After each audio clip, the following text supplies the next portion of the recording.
দুপুরে রান্না নিয়ে আবারও চলে এলাম। দেখো শিপ্রা দিদি আজকে কি রান্না করেছে।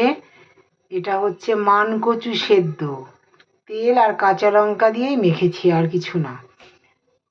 আর পালং শাক রান্না করেছি, বেগুন, শিম, আলু সমস্ত কিছু দিয়ে।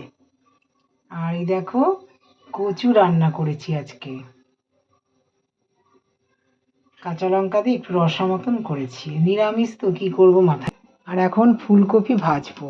তেল দেওয়া হয়ে গেছে উনানে, গরমও হয়ে গেছে তেলটা, এখন ভাজবো।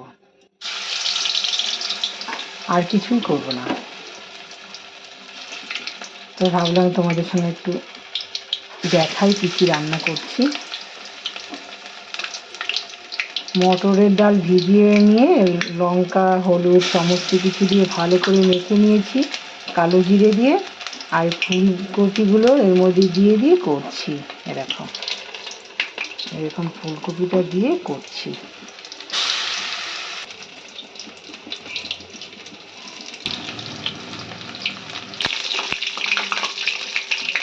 এখন উল্টে দিচ্ছি। ডালটাও দেখিয়ে দিলাম। দেখো লাল লাল করে ভেজে নিলাম, খুব সুন্দর করে ভাজা কমপ্লিট। থালি রেডি, এখন ভাতটা বেড়ে দিলেই হয়ে যাবে।